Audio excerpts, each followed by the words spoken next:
it'll do. You know, it's just a sketch. I'm not usually hired as a renderer. You know, I'm hired as just a conceptual artist back in the days. So I won't spend too much time on that. I'll leave that to somebody from Art Center somewhere who are really good at really finishing drawings. So I've mostly just been in the concept as a conceptual artist, conceptual designer. So this is going to be what? Chrome? Oh, sure. Okay, so chrome is highly reflective. This is not chrome. Half chrome and half glass. Sure. Okay. Chrome on top, glass on bottom. Let's do that. Okay, so let's do my light source looks like it's going in this direction because this is dark. So it looks like my light source is this way. So I'm going to help out my light source by, I want to use this. That's a nice ruler.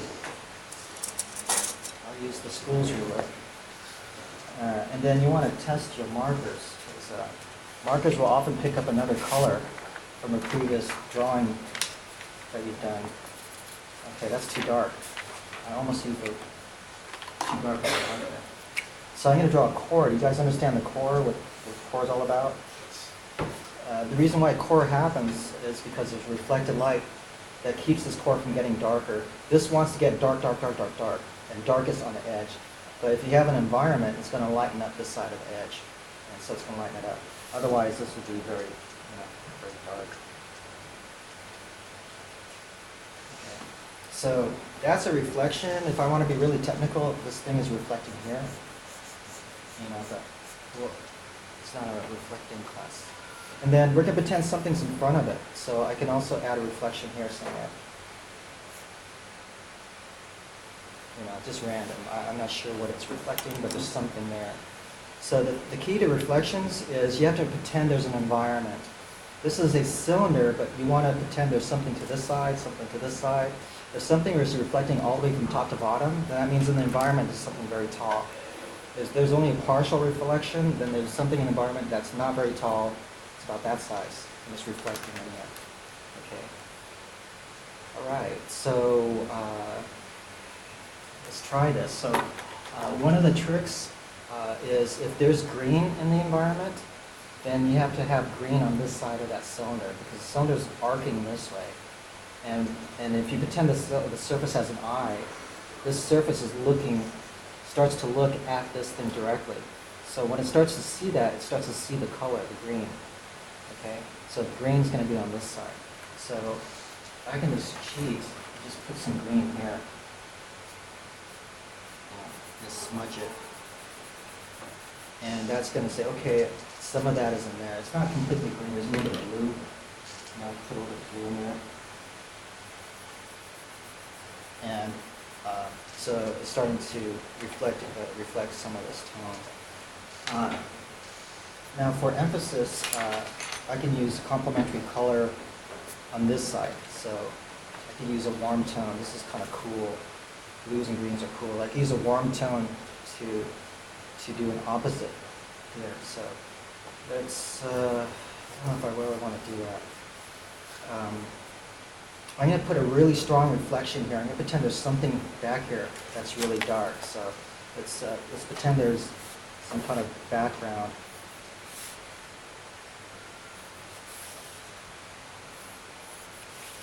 And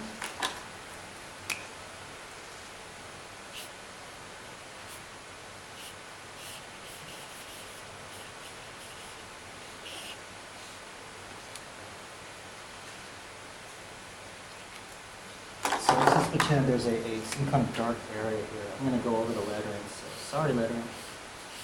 I'll move it over just a second.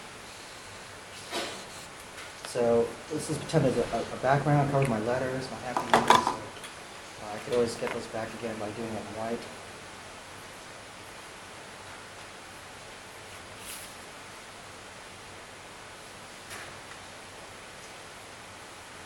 So if you have a dark background, use white. Probably a white gel pen would probably be better.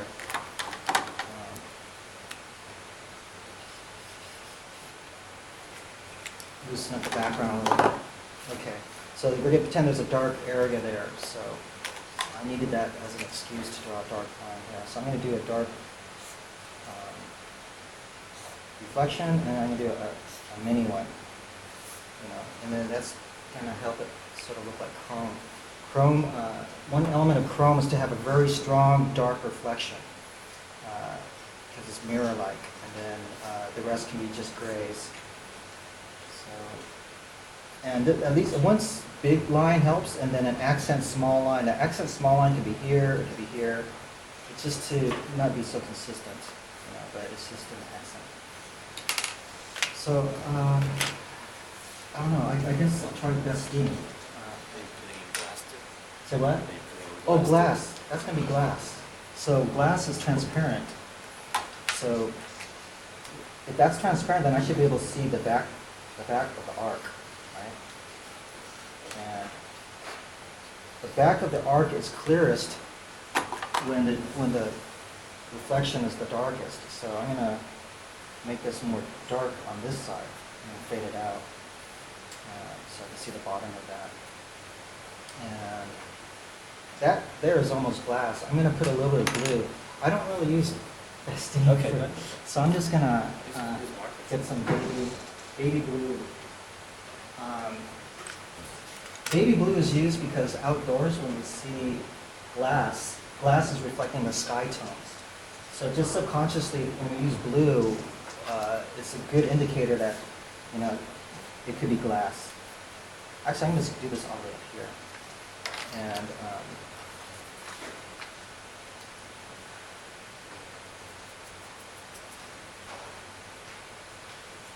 now if your fingers have a different color, just use a different finger. You might run out of fingers.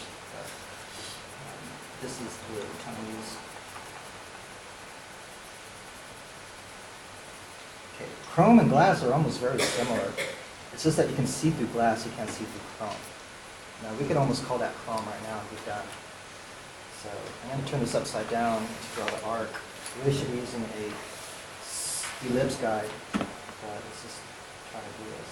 When you turn a drawing upside down, you can see a lot of mistakes too, so I think I can start correcting things here.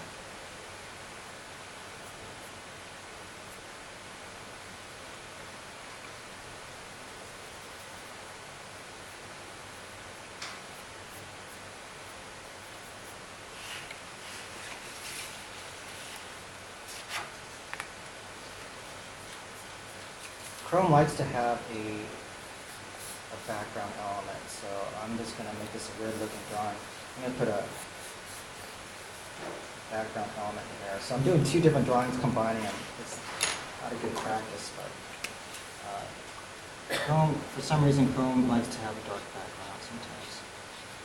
You wouldn't have like two vignettes like that? No, I wouldn't have two vignettes. I would probably connect them. Now they're one big happy family. So I guess I'm going to go like this.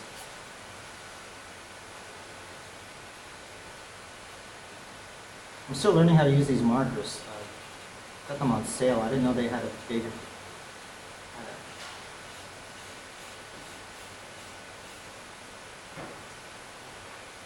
That's a big brush.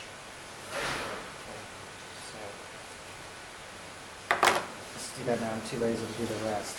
But it's going to be dark here too. A little bit dark. Wherever there's a dark area, you can see through it a little bit better. And if you want to put liquid in there, I guess you could put some bubbles.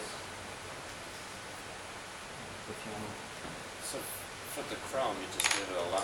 Just leave it that way. My opinion. My fuss. And then you probably want to highlight next to a black area. Well, the white highlight shows up best against the dark area, so I'm just going to put a white highlight there. You can put a white highlight here. So you can't really see it, but that will almost reach glass. If this is too transparent, you can tone it down. You can get more involved by showing the meniscus or the curvature of the glass, and things like that. I'm not trying to do a rendering. So basically, I could easily make that look like glass by drawing that part, couldn't I? So if I drew that, I'm not going to do it, but I could easily do that. Now, I could even cheat a little bit and put another tone here. So if I put a little yellow, sometimes that helps it look metallic. It's Yeah. like the sky and the horizon. Now, if I wanted to make this brass, I would not use blue. I would use this color. So, the who, what? I say it almost looks like a reflection of the sky and the horizon. Yeah, so if I do that, then normally I would have a yellow background here.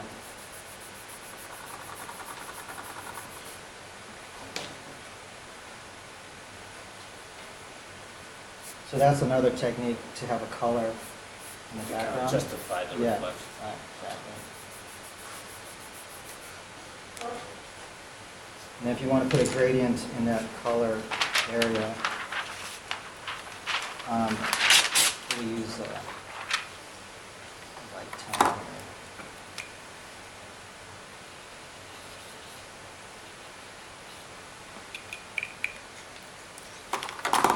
And that's, you can sort of see it, but it kind of, then now you're fading into the yellow, just to ease it out a little bit. This is really old school. Yeah. It's like 70s, I'm sorry, but hey, I'm trying to keep it alive here. But that's, Rapid Viz. Right. All right, Is thank that you. okay? All right. All right, here we go.